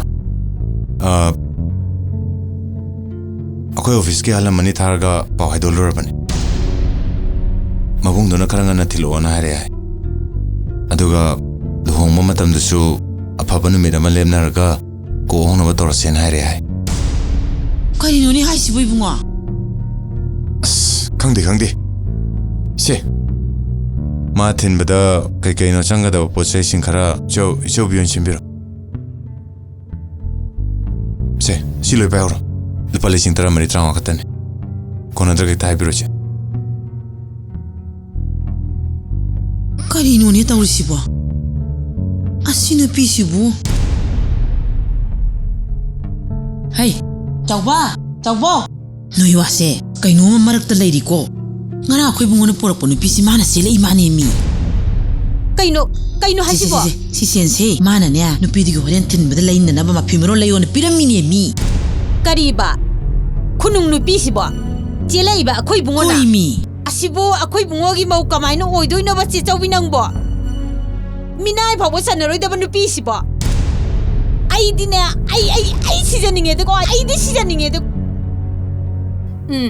Ngarang kangamadi ba mama kauri se bet talaga hato kadam ne ma Ay gi upasi pumang hingmangi da ko Lawai law thau da thabak tari ne na taraga Masigi hapu chendi minay nupi se Mana irang tok selaga ne pari yong gani ye Ji Chawbia idea ro haisini ko Ipagi da makta ne aina ne Imane bigi manau nupi ma ne Doktor tambal loi bata ngari ba Madu nganaraga thama ba ne Ji Chawbia aine ai haujimak chalaga ne ma laur doi ne ai ma laur haisini ko iping adana khartap thawo nang daro ai su thamoi ji kai jani ai yo za oimina ba amagi manau nupi MPSC prelim pass tawra bi nupi ma khoi bungogi hana duna loira bani isu ipwase mi maza na te khangabra MCS oiduna leibak sigi thau puri bani magumba mi amabu irai laina phaba haibase ai thajate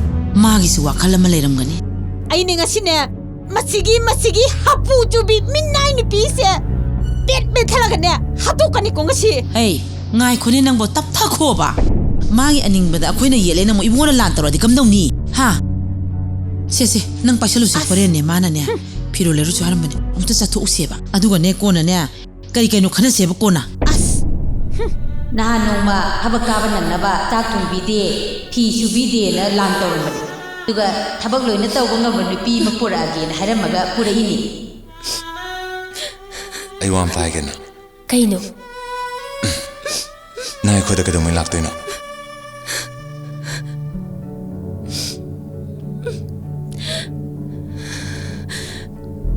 kai kapino ai busina bro ai bu thasta bro Tamo ayum sida mo halakura Tamo gi pokningi pirep umtang haibiyo Ai Tamo gi apamado harau na yansake ai kari khumuge thawai nak sanga kainar sabada harau pi ga do pa khum chu kaino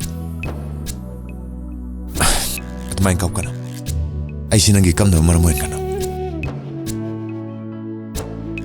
Nangi momo mino adu kaktane na kalakpa Se Ayi mang da piya mo na tan gano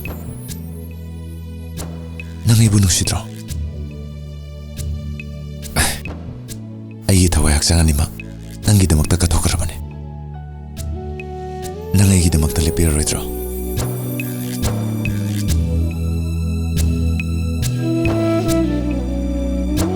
Yare sito Jani bi matuina ne Nasi di yum da chalur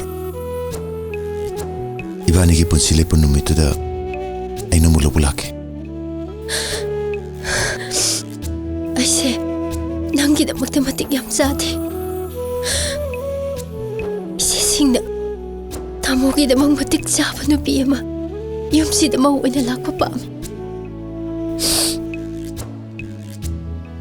Makoigi wakal dusu achumbane hingminnabada lengmanadaba haibase aswebe yamna yaurakani Hey Nang di am singina Aina khalamba de suyan singi Madumang na matik saba ko da mamore Nang se Ay gidamang ta kwadag matik sabi habi doore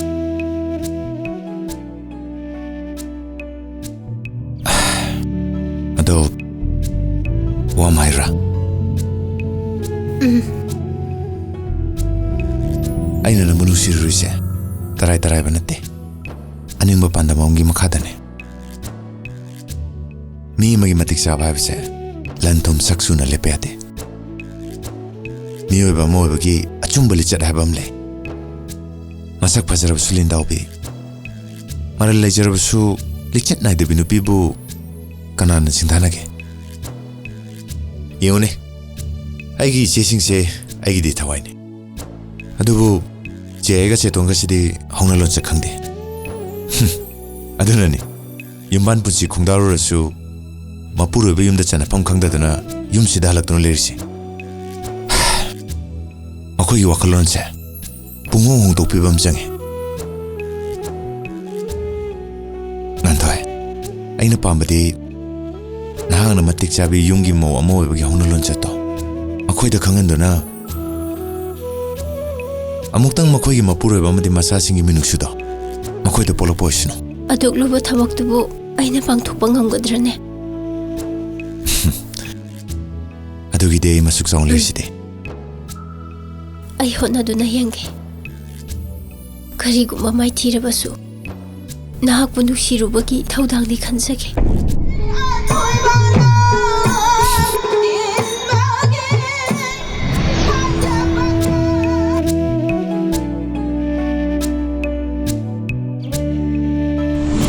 ꯅꯕꯨꯡꯁꯤ ꯏꯟꯖꯥꯡ ꯑꯍꯥꯎꯕ ꯑꯝꯇꯗꯤ ꯆꯥꯅꯤꯡꯉꯤꯗ ꯏꯁ ꯑꯗꯨꯒꯤ ꯑꯣꯏꯔꯦ ꯑꯩ ꯂꯩꯁꯤꯗꯤ ꯇꯥꯖꯧ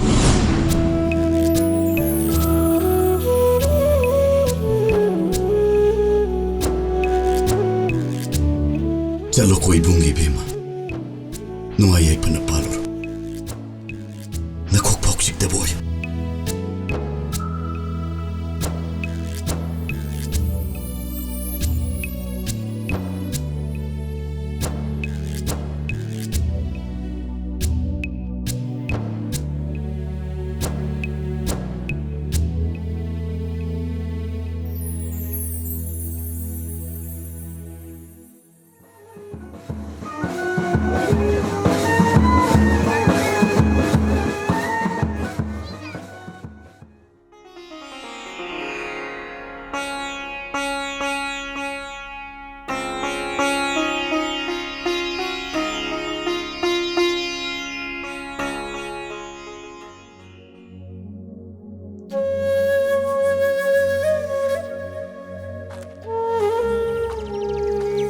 ꯍꯩ ꯀꯩꯗꯧꯔꯦ ꯂꯩꯁꯦꯝꯕ ꯅꯪ ꯑꯗꯨꯃꯥꯏ ꯎꯡ ꯂꯩꯗꯨꯕꯣ ꯁꯥꯟꯅꯕꯒ ꯑꯝ ꯆꯠꯇ꯭ꯔꯕꯣ ꯆꯥꯛꯀ ꯆꯥꯔꯕꯣ ꯅꯪꯕꯣ ꯆꯥꯗ꯭ꯔꯤꯗ ꯅꯆꯦ ꯉꯥꯟꯊꯣꯏ ꯂꯨꯍꯣꯡꯈꯤꯕꯗꯤ ꯑꯣꯏꯔꯅꯤꯅꯦ ꯅꯪꯅ ꯑꯗꯨꯃꯥꯏ ꯎꯡ ꯂꯩꯔꯤꯗꯣ ꯆꯦ ꯉꯥꯟꯊꯣꯏ ꯂꯩꯇꯕꯁꯦ ꯑꯩ ꯌꯥꯝ ꯋꯥꯏ ꯀꯣꯛꯁꯨ ꯌꯥꯝ ꯉꯥꯎꯏ ꯑꯩꯁꯨ ꯉꯥꯎꯔꯤꯕꯅꯤꯅꯦ ꯂꯩꯁꯦꯝꯕ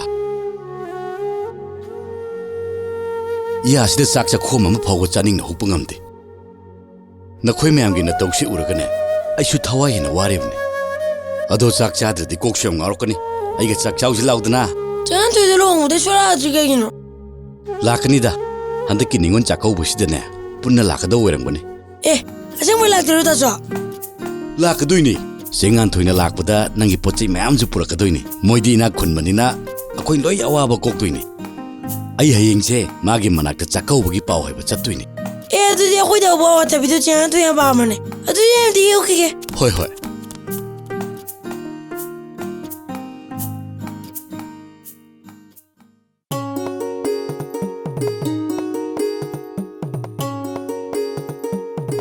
이비엠마 헤이 ꯉꯥꯟꯊꯣꯏ 헤이 이붕 라인에 헤이 ꯊꯣꯡ ꯑꯝꯇ ꯍꯥꯡꯉꯣ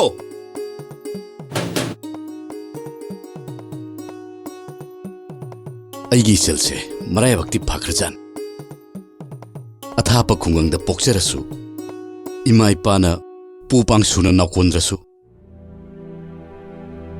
ꯅꯤꯡꯊꯧꯒꯤ ꯀꯣꯅꯨꯡꯒꯨꯝꯅ ꯋꯥꯡ ꯆꯥꯎꯈ꯭ꯔꯕ ꯌꯨꯝ ꯑꯁꯤꯒꯤ ꯃꯧ ꯍꯥꯏꯕꯗꯨ ꯑꯣꯏꯈ꯭ꯔꯦ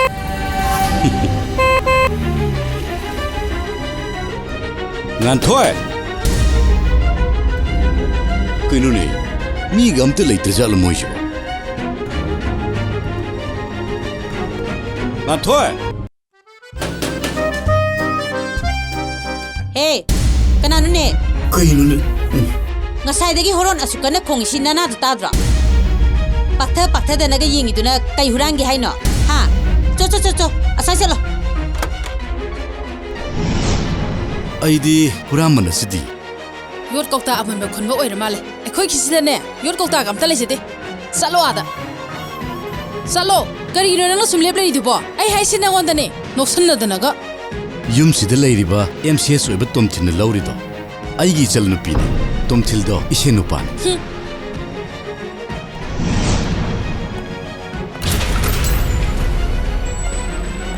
ꯑꯩꯈꯣꯏ ꯏꯕꯨꯡꯉꯣꯒꯤ ꯃꯔꯤ ꯃꯇꯥꯁꯤꯗꯤ ꯃꯩ ꯇꯥꯏꯍꯦ ꯂꯝꯕꯤꯗ ꯕꯣꯔꯥ ꯈꯥꯎ ꯄꯥꯏꯔꯒ ꯆꯠꯄ ꯃꯥꯟꯕꯁꯤꯅ MCS ꯇꯣ ꯏꯁꯦꯟ ꯅꯨꯄꯥꯅꯦ ꯒꯥꯏꯌꯦ ꯂꯩꯀꯥꯏꯁꯤꯒꯤ ꯃꯃꯥꯡꯗ ꯂꯦꯝꯖꯔꯤꯅꯤ ꯏꯃꯨꯡꯁꯦ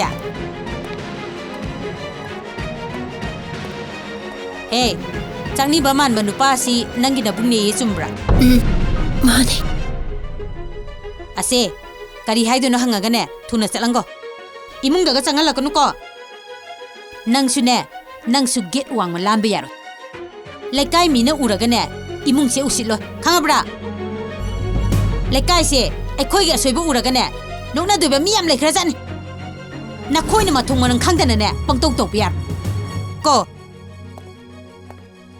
마사가시가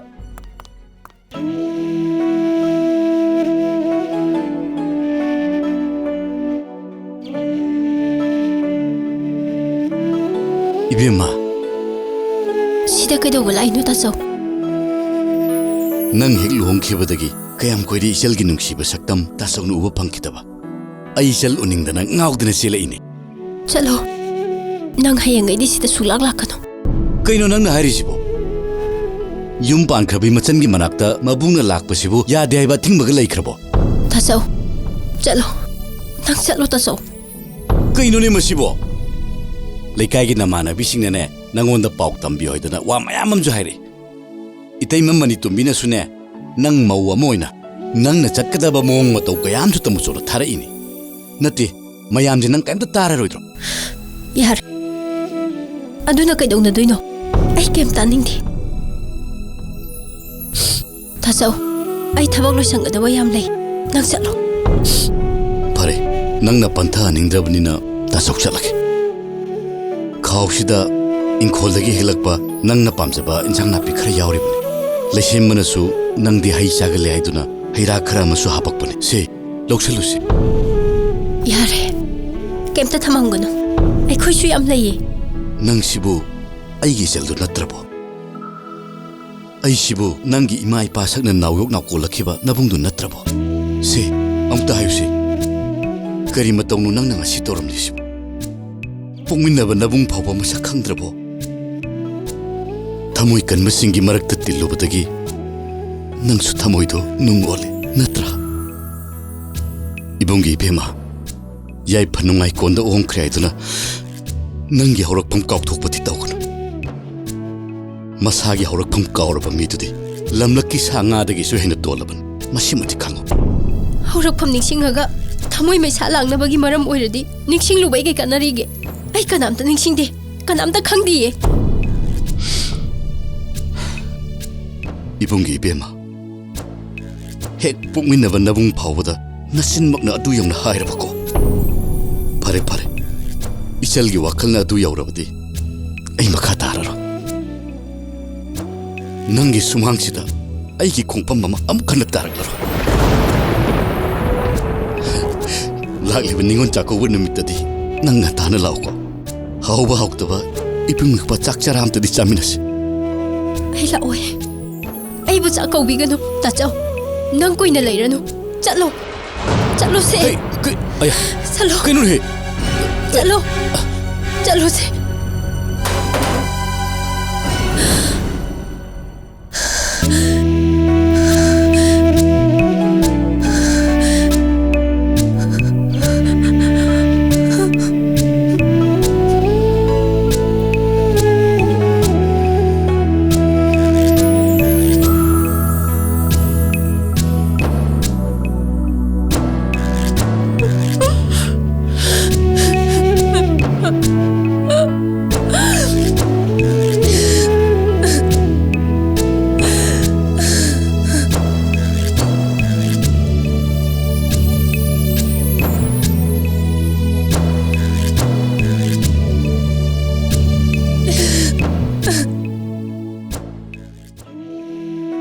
ꯅꯆꯟ ꯆꯥꯛꯀꯧꯕꯒꯤ ꯄꯥꯎ ꯍꯥꯏꯔꯨꯔꯒ ꯑꯗꯨ ꯋꯥꯈꯜ ꯅꯨꯡꯉꯥꯏꯇꯅ ꯂꯩꯔꯤꯗꯨꯕꯨ ꯀꯩꯗꯧꯔꯒꯦꯅꯦ?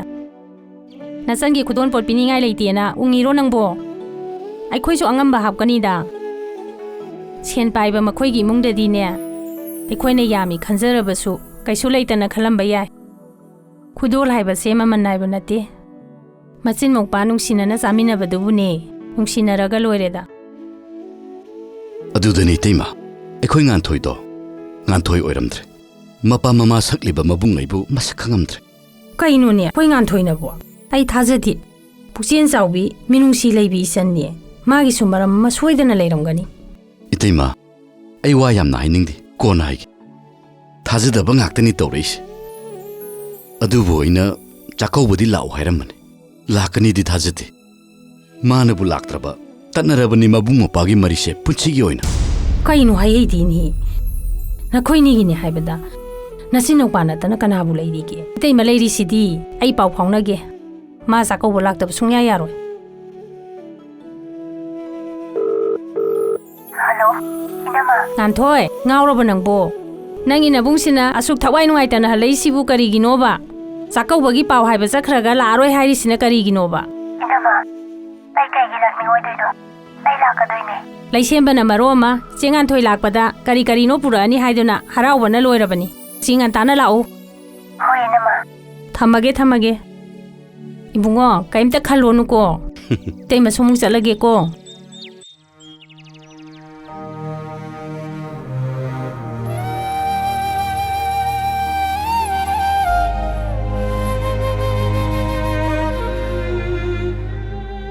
ꯀꯩꯗꯧꯔꯒꯦ? ꯀꯩꯁꯨ ꯇꯧꯗꯦ. ꯍꯟꯗꯛ ꯅꯪꯒꯤ ꯅꯤꯉꯣꯜ ꯆꯥꯛꯀꯧꯕ ꯆꯠꯄꯁꯦ ꯃꯤꯌꯥꯝ ꯃꯥꯡꯗ ꯑꯩꯅ ꯅꯪꯕꯨ ꯂꯦꯟꯅꯗꯨꯅ ꯊꯤꯟꯒꯦ ꯈꯟꯕꯅꯤ. ꯑꯗꯨꯕꯨ ꯍꯟꯗꯛꯇꯤ ꯑꯩꯅ ꯊꯤꯟꯕ ꯉꯝꯃꯣꯏꯗꯧꯔꯦ. ꯀꯩꯗꯧꯔꯦ? ꯍꯧꯖꯤꯛꯇ ꯁꯤ ꯑꯦꯝ ꯁꯦꯀ꯭ꯔꯦꯇꯔꯤꯌꯦꯠꯇꯒꯤ ꯐꯣꯟ ꯑꯃ ꯂꯥꯛꯑꯝꯕꯅꯤ. ꯑꯩꯕꯨ ꯄ꯭ꯔꯣꯇꯣꯀꯣꯜ ꯑꯣꯐꯤꯁꯥꯔ ꯑꯣꯏꯅ CMꯒ ꯗꯦꯜꯂꯤꯗ ILPꯒꯤ ꯃꯇꯥꯡꯗ PMꯒ ꯄ꯭ꯔꯦꯁꯤꯗꯦꯟꯒ ꯎꯅꯅꯕ ꯆꯠꯀꯗꯧꯔꯤ. ꯍꯌꯦꯡꯃꯛ ꯆꯠꯀꯗꯣꯏꯅꯦ. ꯐꯩ, ꯀꯩꯁꯨ ꯀꯥꯏꯗꯦ. ꯂꯩꯕꯥꯛꯀꯤ ꯑꯔꯨꯕ ꯊꯕꯛ ꯆꯠꯄꯅꯤ. ꯏꯁꯥꯒꯤ ꯏꯔꯅꯥꯏꯒꯤꯗꯤ ꯑꯔꯥꯏꯕꯅꯤꯗ. ꯆꯠꯇ꯭ꯔꯁꯨ ꯌꯥꯕ ꯄꯣꯠꯅꯤ. ꯅꯪꯒꯤꯗꯨꯁꯨ ꯆꯠꯇ ꯌꯥꯗꯕꯅꯤ. ꯅꯪꯒꯤꯗꯤ ꯍꯟꯗꯛꯅ ꯑꯍꯥꯟꯕ ꯑꯣꯏꯅꯁꯨ ꯆꯠꯄꯅꯤ. ꯑꯗꯨꯏꯁꯨ ꯃꯊꯛꯇ ꯆꯍꯤ ꯑꯃꯒꯤ ꯃꯅꯨꯡꯗ ꯑꯃꯨꯛꯇꯪ ꯂꯥꯛꯄꯅꯤ. ꯑꯗꯨꯕꯨ ꯆꯦꯆꯦ ꯍꯣꯏ ꯃꯌꯥꯝꯅꯁꯨ ꯊꯤꯟꯕꯤꯅꯤ ꯍꯥꯏꯕꯅꯤꯗ. ꯍꯣꯏ. ꯐꯔꯦ. ꯑꯗꯨꯗꯤ ꯑꯔꯣꯏꯕꯤ ꯊꯥꯔꯛꯀꯦ, ꯊꯥꯔ ꯆꯠꯂꯨꯀꯣ. ꯅꯪ ꯇꯇꯥ ꯍꯣꯏ, ꯂꯩꯁꯦꯝꯕ ꯍꯣꯏꯒꯤ ꯀꯩꯀꯩꯅꯣ ꯄꯥꯝꯖꯕ ꯂꯩꯅꯅꯕ ꯁꯦ 10,000ꯅꯤ. ꯄꯥꯏꯁꯤꯜꯂꯣ. ꯑꯗꯨꯒ ꯀꯩꯊꯦꯜꯗꯨꯗꯤꯅꯦ ꯉꯧꯕꯒꯔ ꯀꯩꯅꯣ ꯆꯠꯃꯤꯟꯅꯔꯣ. ꯌꯥꯝꯃꯟꯗ꯭ꯔꯣ ꯁꯤꯗꯤ? ꯃꯤꯅ ꯆꯥꯋꯔꯝꯒꯤ ꯍꯤꯗꯥꯅꯕ ꯃꯥꯜꯂꯣꯏꯗ꯭ꯔꯣ? ꯈꯔ ꯌꯥꯝꯃꯟꯗꯦ ꯑꯗꯨꯝ ꯄꯥꯏꯁꯤꯜꯂꯣ. ꯅꯪꯅ ꯂꯩꯅꯤꯡꯕꯗꯣ ꯅꯅꯤꯡ ꯇꯝꯅ ꯂꯩꯌꯣ. ꯐꯔꯦ. ꯑꯗꯨꯗꯤ ꯆꯥꯛ ꯂꯣꯏꯁꯜꯂꯝꯃꯕꯅꯤ. ꯆꯥꯊꯣꯛꯎꯔꯁꯤꯔꯥ? ꯍꯣꯏꯅꯦ, ꯂꯥꯛꯑꯣꯅꯦ.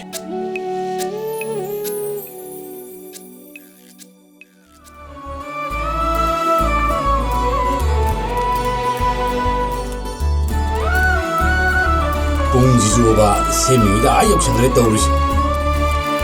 ꯌꯧꯁꯜꯂꯛꯄꯅ ꯍꯥꯟ ꯇꯥꯔꯦꯅꯦ ꯇꯧꯔꯤꯁꯦ. ꯑꯆꯧ! ꯅꯪ ꯆꯥꯛꯀꯧ ꯆꯠꯇꯣꯏ ꯅꯠꯇ꯭ꯔꯣ? ꯆꯤꯆꯦ ꯉꯥꯟꯊꯣꯏ ꯀꯔꯝ ꯀꯥꯟ ꯂꯥꯛꯀꯅꯤ ꯍꯥꯏꯒꯦ? ꯃꯥꯏ ꯂꯥꯛꯆꯅꯤꯗ. ꯑꯩꯗꯤ ꯉꯁꯤ ꯆꯥꯛꯀꯧ ꯆꯠꯂꯔꯣꯏ.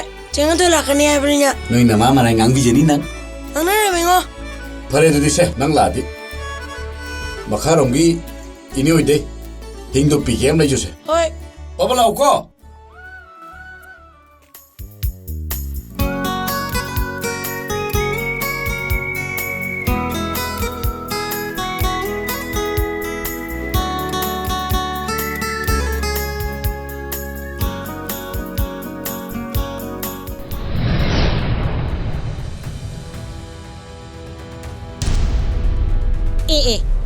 ꯑꯌꯨꯛꯁꯤꯗ ꯀꯦꯗꯅꯒ ꯇꯧꯏꯗꯨꯅ ꯀꯥꯏ ꯆꯠꯇꯣꯏꯕ?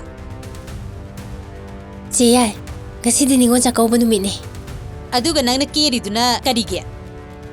ꯂꯝ ꯈꯔ ꯂꯥꯞꯄꯁꯤꯗ ꯈꯤꯇꯪ ꯉꯟꯅ ꯆꯠꯁꯤꯔꯅ ꯇꯧꯕꯅꯦ. ꯍꯦ, ꯅꯪ ꯆꯥꯛꯀꯧꯕ ꯆꯠꯄ ꯌꯥꯔꯣꯏ.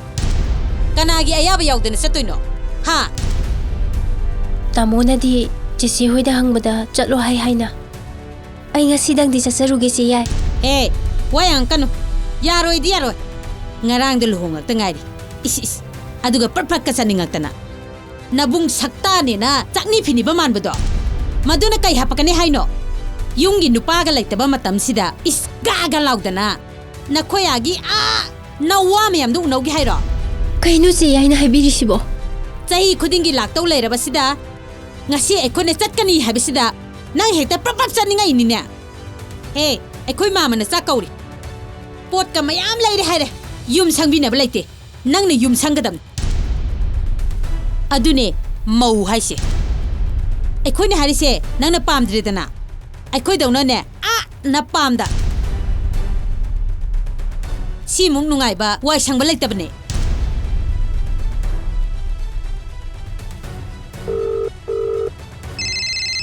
Kanai phone aduna.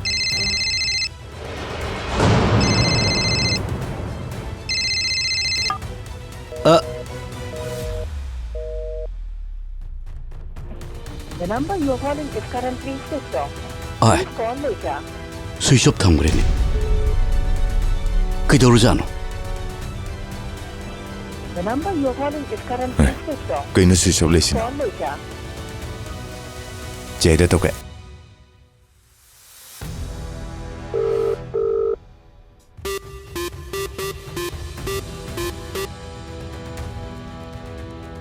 Hello. Hello che. Anthoi jago ba sakra natro. Auto ma pharaga chakre. Kana ga sakhi ge. Matomta. Mau masak phajakhi braba. Phajang ke khibro. Mimang da di choporo ko. Khangdi bungo. Ikai gi di haidraga. Masak asiga. As adu ambu kai doroge. Koi che ai sima ba. Pang. Kaino ne. Ai ngasi tholakani. Meeting am yauro gane direct airport la ni. Aduga dum la daba. Hoi. Thamo.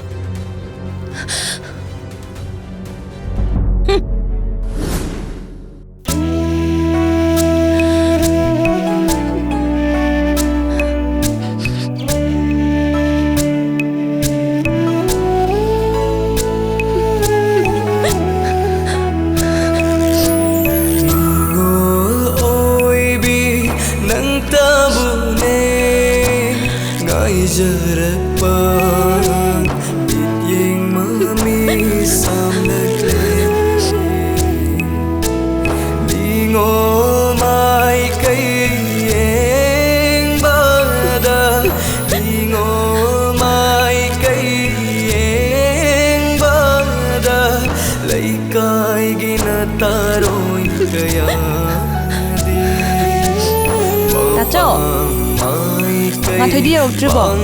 Laktrini. Kaidoramno khangde.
Se, aikoi sa luki ge, yum phazana sanga muko. Horen ibungo laga.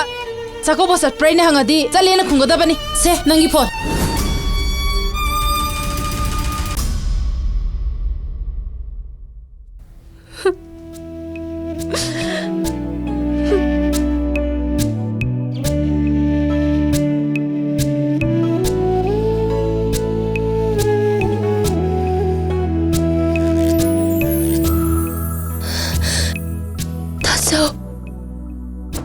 Nasan mo waraw bigan ako?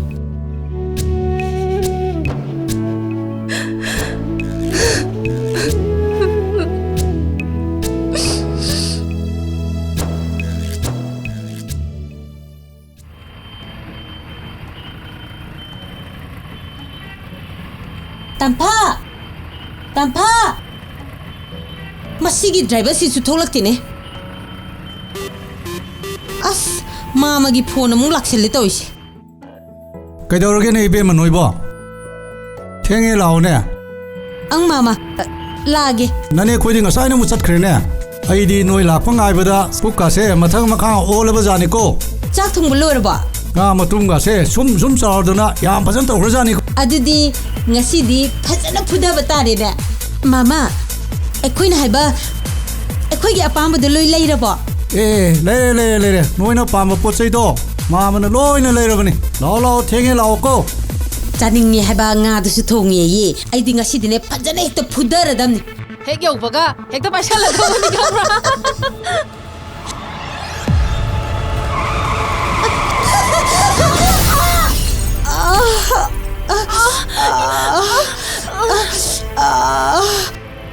ꯃꯁꯤ ꯗ꯭ꯔꯥꯏꯚꯔꯁꯤ ꯀꯃꯥꯏꯅ ꯊꯧꯔꯤꯅꯣ ꯈꯪꯗꯦ ꯍꯥꯏꯕ ꯑꯌꯣ ꯃꯤ ꯉꯥ ꯃꯇꯨꯝ ꯆꯥꯔꯝꯗꯥꯏꯁꯤꯗ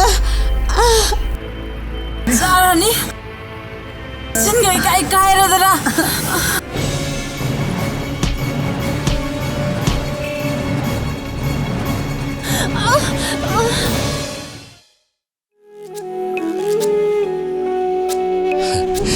ꯂꯥꯛꯂꯤꯕ ꯅꯤꯉꯣꯜ ꯆꯥꯛꯀꯧꯕ ꯅꯨꯃꯤꯠꯇꯗꯤ ꯅꯪꯅ ꯇꯥꯅ ꯂꯥꯛꯑꯣꯀꯣ ꯍꯥꯎꯕ ꯍꯥꯎꯇꯕ ꯏꯄꯨꯡꯄ ꯆꯥꯛ ꯆꯔꯥ ꯑꯝꯇꯗꯤ ꯆꯥꯃꯤꯟꯅꯁꯤ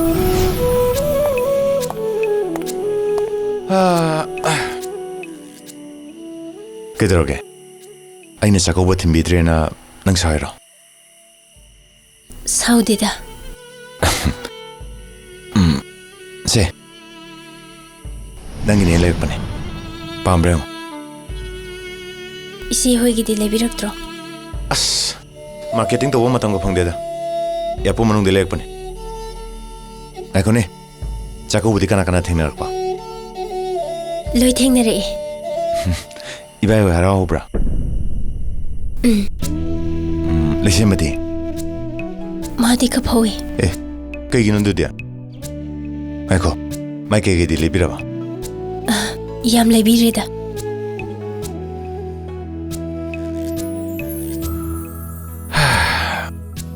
से ngangi seldo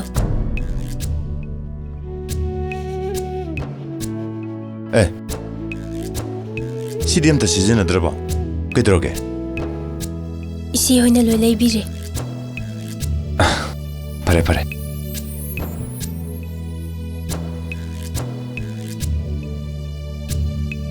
그들어게 능봐 푸닉세 얌 누시바 아이부 얌 누시비바시다 헤이 세 ai 필요한 도게 이루자 마이트나 비싱기 때 살라 라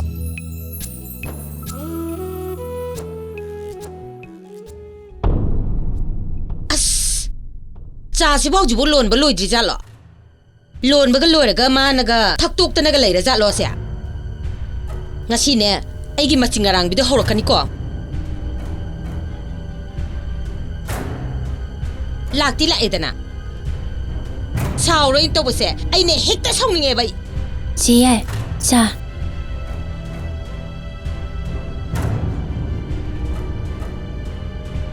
아사보세 레이레.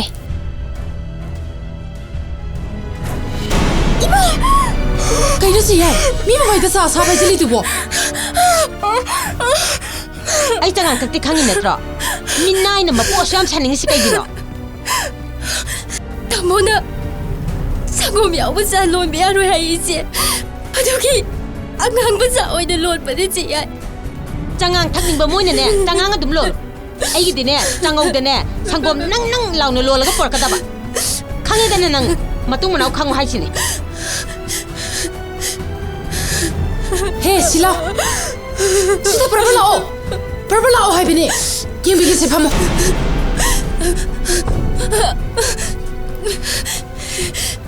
살로 가르 상하가네 기다 카라타이 토로서 이bungo나 까이도이 핵 항거드네 아이코네 또이니 하비야로 핵 하이라바 낭 핫도어가네 마닝기 통딩 마판도 풍거도르니나 하고로세 상호 살로 난기 가다 Minai nupidang yum sida kayang kuina leibang ngamge do yenge bak khang ne banang. Ibungo su ukhulda transfer sakidore. Nungai re. Masigi marak sida ai nama bu yum sida gi tantoaga. Ai ga tinabi imanabi gi manaw nupido. He porok ngamdraba. Ai natritana.